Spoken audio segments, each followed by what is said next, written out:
It gives me great pleasure to introduce my guest today, Dr. Sharon King Gabrielides. I've known Sharon for, I think, about 13 years now. We met at a PSASA meeting.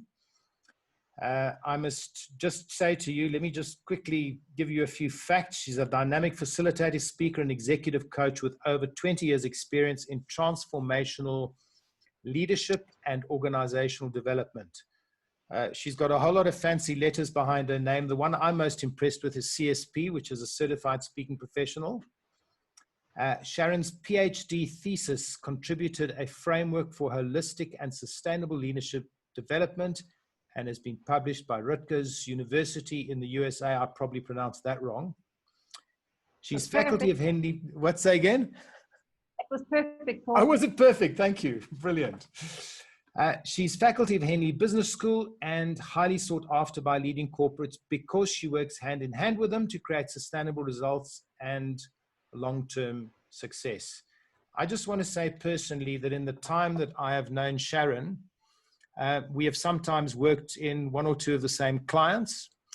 And if there is a more professional person out there in terms of the way they run their business and create attention to detail, I have yet to meet them. So I'd like to warmly welcome our guest, Dr. Sharon King Gabrielides, a person who I regard as a friend, but whom I have tremendous respect for as a professional. And so Sharon, if you can just give everyone a wave so they can see who you are. Paul, yeah, definitely a dear friend of mine. And you know, that comment you made, you have no idea, it means really a lot to me coming from you. So yeah, very, very professional and astute in the way that you do things. So thank you for that. Oh, thank you, Sharon. So Sharon, I'd like to ask you this question just to kick off with. Your thesis shared a framework for holistic and sustainable leadership development. How much of this now applies to the virtual environment?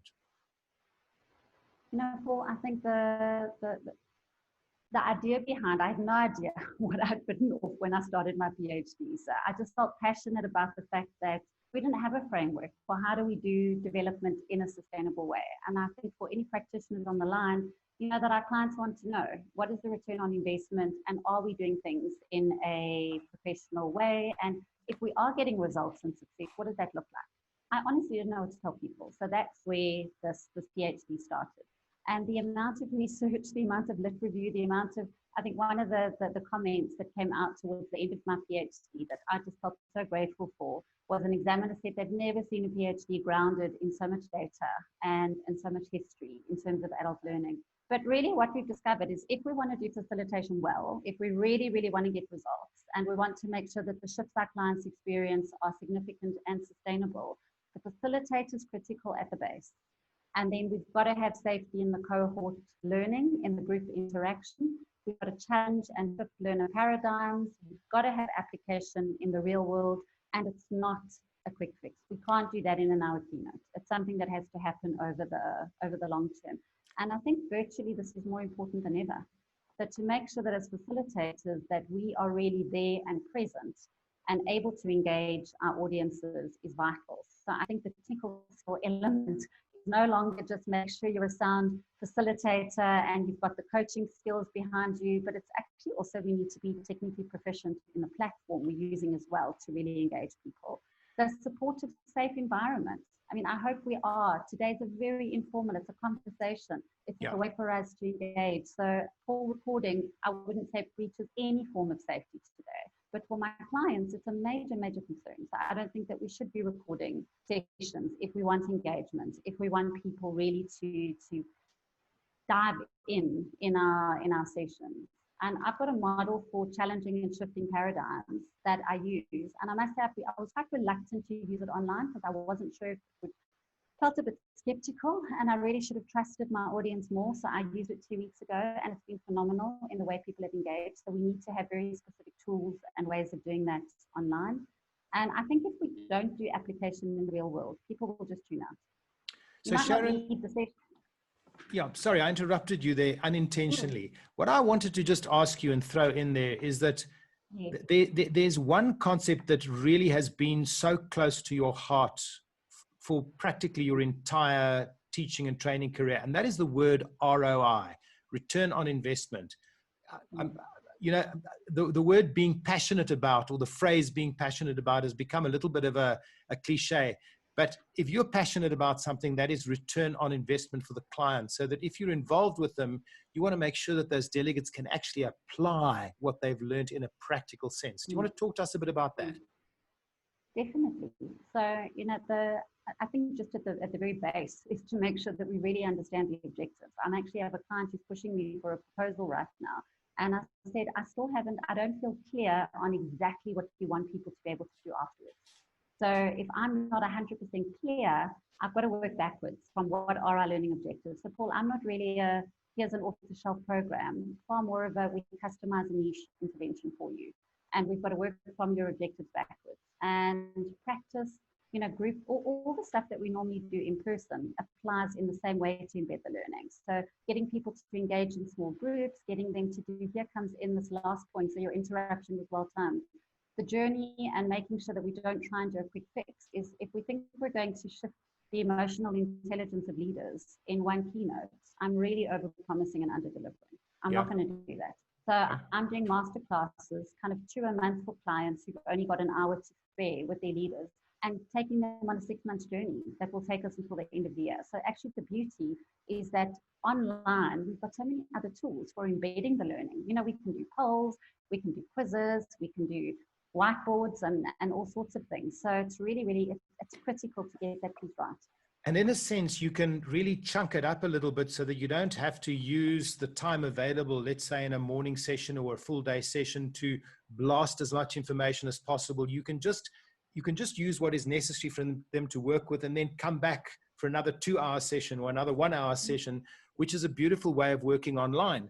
So it leads me to this question. What are you doing to bring your facilitated sessions to life online? And I saw a bit of that on Thursday, but perhaps you could share that with our audience here. Yes, with pleasure. So Paul, I think one of the things that you touched on there is that we don't have to do everything in the session. So I'm doing more pre-work than ever before.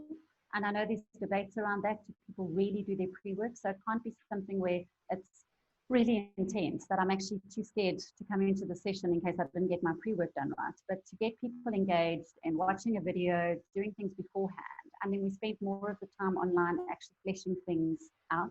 So some of that theory can come before. And what I find there, if you're doing a series of masterclasses, if people don't come in prepared for the first one, they realize that they lose a bit of value. So they're well prepared for the next one. And they come in having done what they need to do. So the pre-work really helps. So I think for me, I did an MCCT training. It's a modern classroom certified training qualification. And it really emphasized the blend of asynchronous and synchronous learning. So I think we really need to think about that as practitioners, how we do that. And then obviously we've got our polls, we've got our chats, we've got the breakout rooms that we can use. I'm still hearing some practitioners not using breakout rooms, despite the fact that they're on the Zoom platform, and I'm surprised. So we need to be using those, even if it's just for a quick, you can all get into, we won't do it today, but you can all get and just have a quick 2-minute conversation. It doesn't actually have to be long. Short breakout rooms are actually really, really great. And stories need to be shorter than ever before, so still use your stories. Make sure you're doing all the usual things. Looking at the camera right now is not ideal. I'd much rather be looking up and examining all your faces, but then I'm not looking at you. So I've got some of you behind the camera, but of course I'm not seeing everybody. So the eye contact is important. And then I like Jamboard. I've just been exposed to and playing with Jamboard in the last couple of months, doing a Google Doc where everyone can collaborate online and share their ideas. And really, there's just so many tools that we can do to bring those sessions to life. I hope that answers you, Paul. It does. And I was quite interested to hear you say that you're seeing a lot of facilitators are not actually using breakout rooms. May I suggest to you that this is a fear of technology, becoming almost overwhelmed at all the new things that those of us that have only come on to the virtual way of facilitating in the last few months, that they're still really getting used to things. Yes. I think we are. And I actually, Paul, I know even on the session on Thursday, I kind of thought the audience, everyone's, speaking and facilitating, they'll all just jump into breakouts, they'll all jump onto a Google Doc, it's going to be so easy. And it was a blind spot of mine. So I think we are definitely wading in and to an extent still finding our feet. Okay, so now I've got quite a big question for you. When you're in a classroom, you're working with people, you can see them, you can see all their responses and what have you. But is it possible to really do deep experiential facilitation work online? I know I'm putting you on the spot here, but let's hear. Well, you know what, I'm going to put myself even more on the spot. I'm going to stop sharing because I just in that slide. If you want more info on it, you're welcome, but at least everyone can actually get to see me a little bit better. And it is a big question. And the short answer I would say is yes. And obviously there's a lot of things that go behind that. If you haven't created a safe space, I don't try and do deep work the very kind of first time we're in a room. But in terms of shifting limiting beliefs, I've got a system that I actually use in facilitated group work in person for that. And I might have tried that on a one-day workshop with people, or not might have, I did do it on a one-day face-to-face workshop. I did not do it immediately. Now, I've waited until the third time I connected with a group and got them into breakouts to work with it. And was still skeptical, still thought this was going to go the way I'd expected, and it was phenomenal. I mean, the work that they did was really quite remarkable. So I've actually learned the main thing for me in the last couple of months is to get out of my own way and to get out of the participant's way. So I can't let fear of technology hold me back, and I can't afford to be not bringing things to people that I know are really transformational, because I'm like, oh, well, it won't. And I'm actually just to trust people that if you've held the space properly, they'll go there and they're able to do it online. You just can't see them all. And that's where my little bit of control says, I can't see everyone in the room. So is this okay? Is it working? But they're in their breakouts and they're happy. So it's just not to hold back, I would say. So then you're welcome. What mistakes are you seeing facilitators make right now? Now, the points I'm going to make right now might be a little bit controversial. I think one of the mistakes facilitators are making is undervaluing themselves, actually cutting fees and allowing clients to kind of push on that a bit. Because some people are saying, oh, facilitation online is not as effective as face-to-face. If it's done properly and skillfully, it's as effective. In fact, I've had testimonials in the last 3 months where people are saying, well, we think it's even better engaging with you online because we still feel a connection. And the breakouts are so efficient, and you just drop us in and off we go, instead of what it often takes in a room. And I've been working with a group regularly the last few weeks, over 100 people. And there's things I'm doing with them that I could not possibly do if we were face-to-face, because it wouldn't be possible to get 100 people into groups that quickly. One click of a button on Zoom and it's done. So actually we're bringing as much value, if not more value. And if I was to be charging based on my effort right now, I'd have to charge 3 times what I normally charge. Sure. So I would actually be the amount of effort that's going into customizing, because another mistake I see people make is copy paste. What I did in the room, I'm now going to try and do online. It's going to be a disaster. You actually have to reinvent that program, and you're crafting from the ground up. Well, I am anyway, so nothing is as it was before. And if I was charging in terms of value, I think I'd be charging 10 times my fee, because people really need what we have to offer out there. Many of us facilitating and speaking. So in these times, we need these skills that we're bringing more than ever before. So that would be one. I've mentioned the recording. I worry about that. I think we're willy-nilly recording far too much online. Just because we've got the record button doesn't mean we should be pushing it. We really need to be more discerning about that.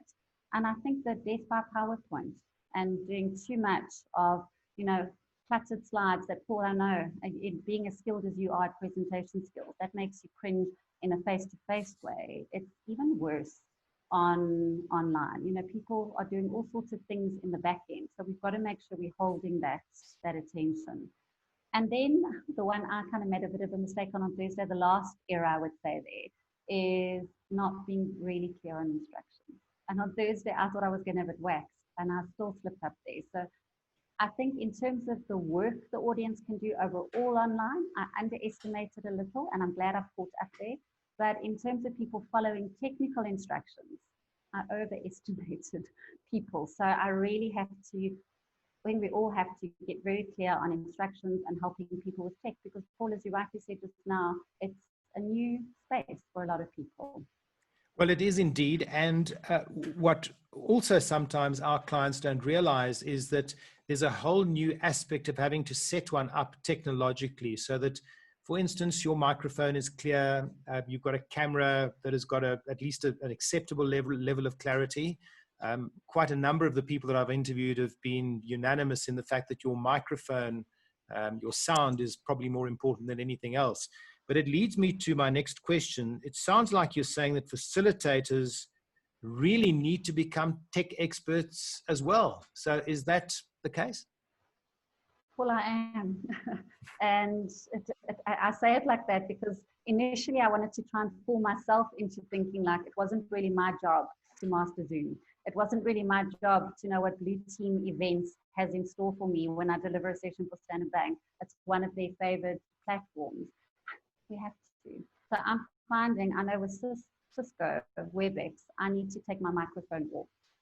And I feel like without my microphone, my back sound through my webcam, I feel it's a bit tinny, but yet on Cisco it's not. So it's just not assuming. We've got to get all those things right. You're right from sound.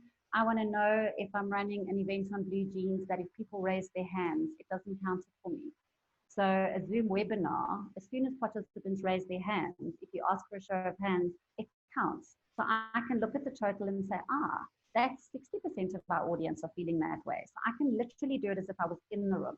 They raise their hands, I interpret it, I share that back with the audience. I can't do that on Blue Jeans if I've got 400 people because I can't count those hands. It's going to distract me. So it's knowing beforehand what can I do on that platform and what can't I do on that platform. And then also when I know what the objectives are is building in the right tools. So we do need to become, I think I see Karen Dubal is on the line. So we work together in various spaces. And Karen and I were having a conversation about that. She actually shared with me a check-in circle that comes from Nancy Klein's work, a way that we can get people to check in easily. And we've got to share best practice. We've got to keep our tech skills up to date, which tools can do it. And yeah, so the short answer is yes. And I think you know that the long answer is there's so much to learn.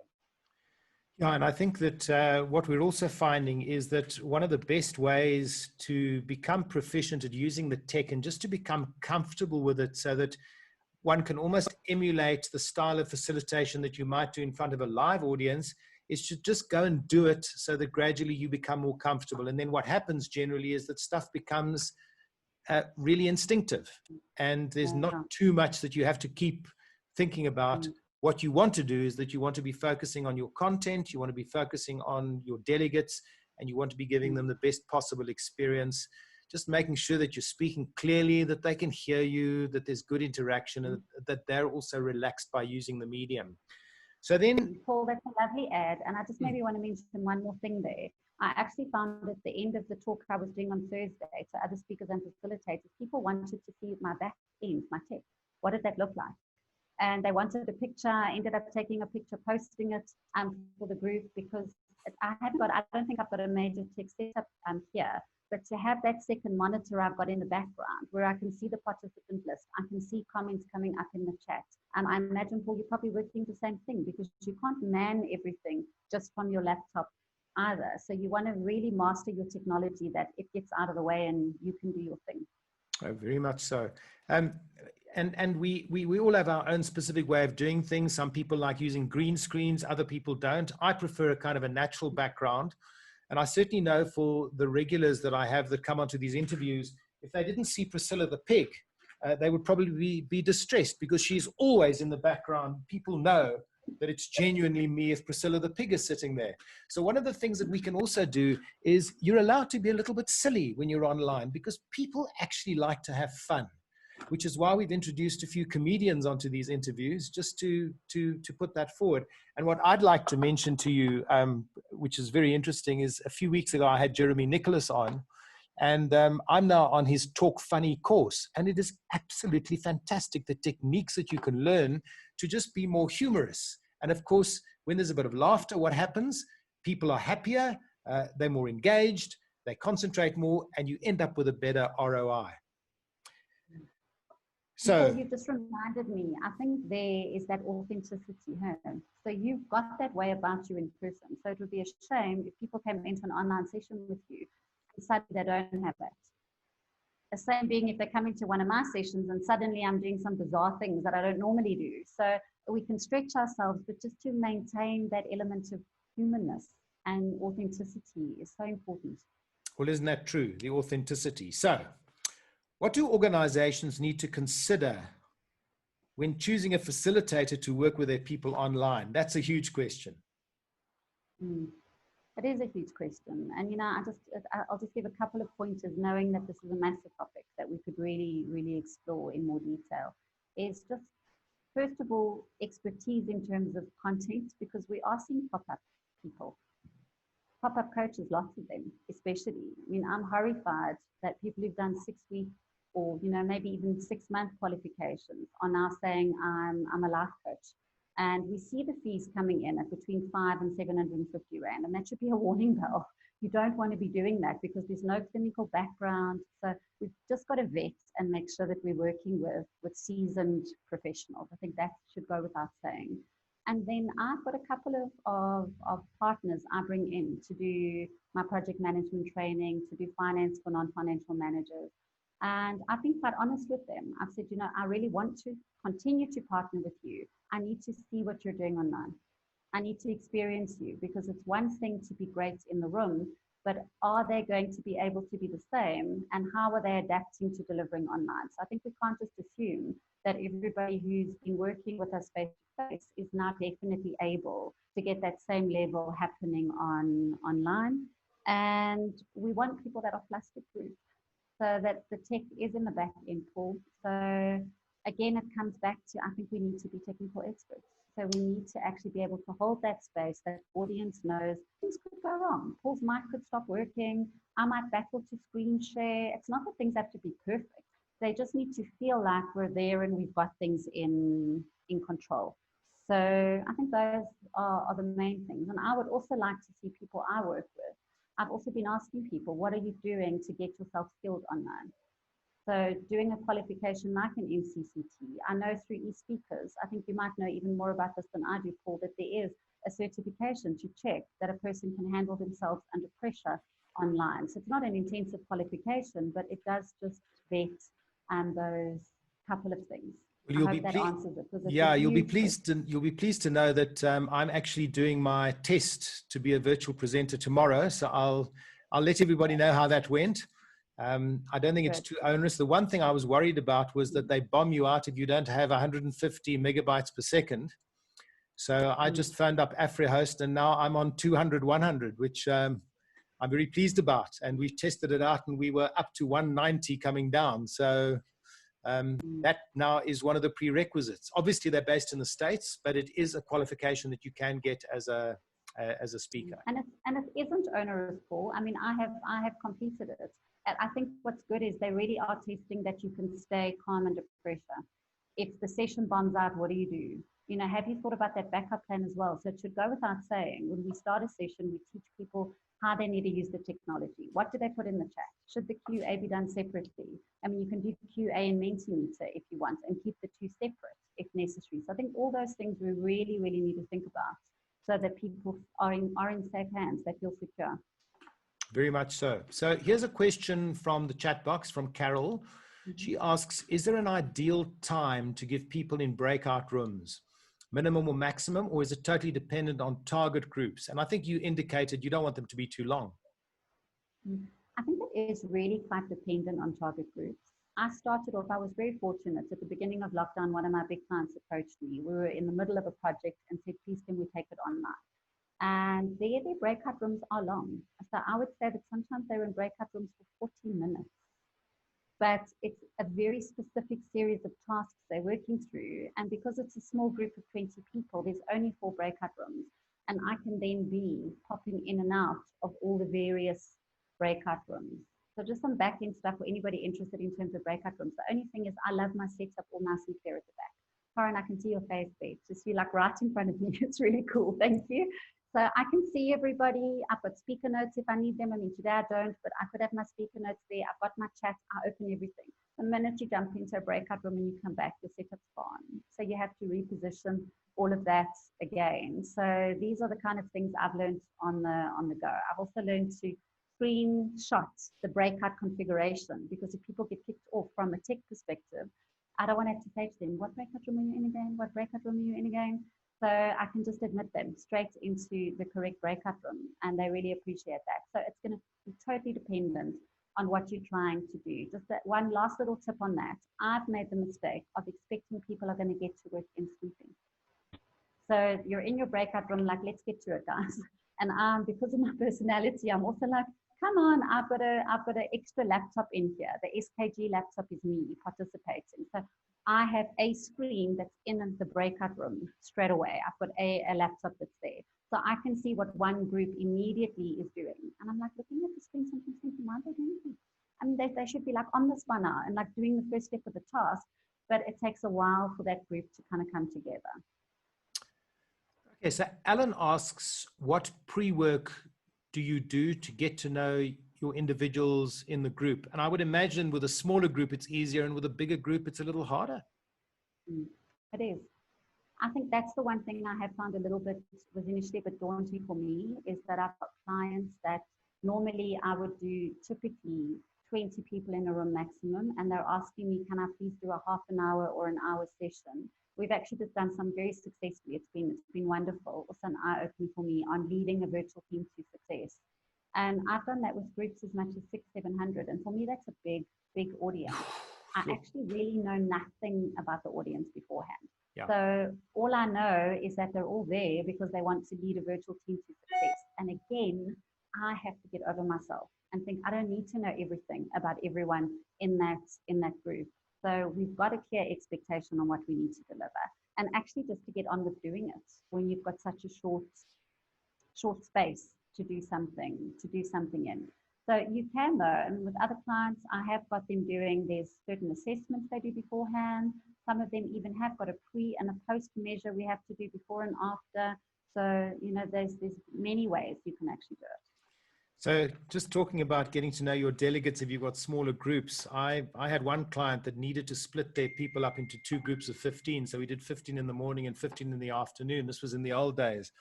And for the morning session, they kind of trickled in. So I was able to greet each person, say their name again. And then by the time everyone was in, I went around and I addressed every single person by name. And the managing director was so impressed that for the afternoon session, he said, and you will see that Paul will remember all of your names. The only problem is for the afternoon session, they all arrived in one go. So I was stuck, and of course I couldn't. But if you're allowed to do it one by one, there are techniques for actually remembering people's names, and that's really important. No. That's the one thing I love about being online. Everybody's name's there. Yeah. It's such a cheat. It's amazing. So that I really enjoy. Someone just did ask a question there I saw in the chat pool was, what is my little secret to knowing what they're doing in a breakout room? I never ever connect to a session, even a session like this. I have a participant laptop. So I can see what you see. It reminded me I was still screen sharing just now. And that's why I thought, oh, better stop the screen share. So this laptop sitting over here is a participant just with sound totally disabled. So it's not on mute. That's why if you actually look at SKG admin on your screen, there's no microphone at all. So the sound's totally disabled. So if accidentally somebody, you know, switched the sound on for everyone, you wouldn't get that screech in the background. And I see Judy's giving a thumbs up. So that laptop goes into a breakout, and then I can actually see what one team is doing, and that gives me a good indication of when I'm ready to jump into a room. When are people kind of busy and getting settled? Okay, so we got a nice little tip here from Extian, who's sitting in the Netherlands right now. He said, biggest tip for tech. He said 1 sound, 2 light, 3 upload speed, minimum 5 megabits, 4 camera, 5 stream deck, programmable buttons on device or on mobile phone to quickly switch between things. Do you agree with that? Is there anything you disagree with? Nice. No, Paul, you know, the one thing I think we just need to be careful of is, you know, I nearly did put huge pressure on myself to get up and running quickly on OBS. So I'm almost there to run on that broadcasting software where I will be inside my slide, so my bullets can come up, but then I've got a green screen then I'm also not going to have, I quite like that authentic feeling of you're coming into my home office. So I'm going to have to get my head around that. The only reason I'm not using it yet is I can't get the camera to be as clear as it would normally be. Yeah. I think it is a good idea for us to be able to switch from one camera to another and for us to be able to use broadcasting software. I think it's going to be a requirement for facilitators going forward. Absolutely. And just to mention to people, Extian will be one of my guests in the next month or so. We just need to settle on a date. So I look forward to hearing about his wisdom. We know him at the PSASA. He's a South African based in Holland, and I'm looking forward to that as well. So Sharon, just any... Sorry, Paul. Yep. Sorry to talk over you there. One more thing is I said OBS. If you're on a Mac, it's Ecamm Live. Yeah. So, and the Ecamm Live is apparently just so much easier to use, but they don't have a Windows compatible version. So OBS, the advantage, I guess, is OBS is free, Ecamm Live you pay. So it's just not quite as easy to learn how to use. Absolutely. Okay, so I think just as a closer, I'm just having a look to see that Extian's also mentioned use Stream Deck to do that configuration. Coming back from breakout, press one button and it's done from your mobile or deck. This is very, I think Extian, you need to come back and explain this all to us properly. So I want your contact details there. So if you think you can help me with the OBS camera, because the list of troubleshooting is like a list of 10 things. I've been through the first 4, it's made no difference. And I thought, oh, this can wait for next week. I've got more important things to do in terms of the actual delivery of the session. Right. I'm considering getting another one so that I've actually got 2 laptops participating. And then I can keep my eye on 2 breakout rooms, and I've only got to jump into another 2. It might be overkill, but yeah. Okay, fantastic. So there was another question from Judy, which I don't think you answered. She said, where do I put my recording of this so that it can be listened to again? Good idea. Very easy. It goes onto YouTube. It should be there by Wednesday. Sometimes I get it there before. So it's very easy. It's youtube.com/Paul du Toit1. We might as well carry on if there's anything else. Either put it in the chat, or if you would like to speak, just unmute yourself. And this is also one of my tips, I guess, is just unmute yourself, and I keep an eye on the microphone. And then I could say, if it was Karen who unmutes herself, I can say, okay, so I see Karen, Nick, Dennis, you all look like you want to say something. Let's start with Karen. So I always just say unmute is the key for me to know you want to say something. And I prefer that to raising hands. I don't know, somehow I don't always see the raising hands as well as I see the unmute. So if anybody does want to ask a question live, I'm here. So if people want Sharon's and for that matter my contact details, and you did receive our flyer about today, then all the icons are clickable. Sharon checked each one meticulously for me. That's her analytical nature. So they're all correct and they're working. So you can go and look at both of our YouTube channels. Our email is there, our websites are there, Instagram, the whole lot. So I just want to ask you one final question, Sharon, before I go and look at the chat box again. And that is that if you were to give one piece of advice to someone starting their online facilitation journey, what would that most important piece of advice be? Make sure that the first time you deliver a session live with the audience, they feel like, oh, you've done this so many times before, because you should have. I know the first live webinar I gave, I was a nervous wreck thinking of I'm going live to all these people. And the feedback I got afterwards was, you wouldn't think you did it for the first time, because I hadn't. I'd actually done it 15 times before. I think I am a bit excessive with that kind of prep. So I have got 15 recordings of that first webinar. I could do it in my sleep. So if you want to know how to lead others and teams through a crisis, I can just kind of start it right now. But you should really be doing it over and over and over again, so that you've got the confidence and can just run it. So you are a firm believer in rehearsal.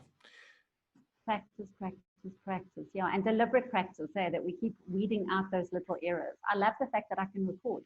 I actually want to kick myself. Sometimes I do a dry run and I haven't switched on the recorder, and I think, I said that so well, and now I don't have it recorded. Or I fluffed that.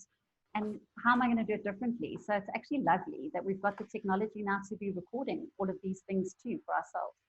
Yeah, so I was so excited with the first interview I did with Ian Hatton, and it went very well indeed, and I'd forgot to record the darn thing. So I had to phone up Alan the next day and say, listen, Ian, at least the next day, and say, look, Ian, I didn't record it. Do you mind doing it again? And he agreed. So the recording that we have up there was actually the re-recording, but it was pretty much what we did on the session. Thank you, Paul. I've been so blessed to be here. Really enjoyed it. So, folk, thank you so much. Thank you for joining us. Once again, Sharon, your wisdom is quite amazing. And why I love listening to what you have to say and looking at your interviews and your performances as such is that I know that everything that you share with us is stuff that you're actually doing yourself. So, Sharon, thank you so much. Thank you, folks, for joining us. This will be available on my YouTube channel. I'll also be giving a copy of it to Sharon. So, Sharon, thank you very much. Thank you. One of the things I prefer doing as well, just Paul, maybe you do want to stop it, but I always like everyone to go and say bye first where possible.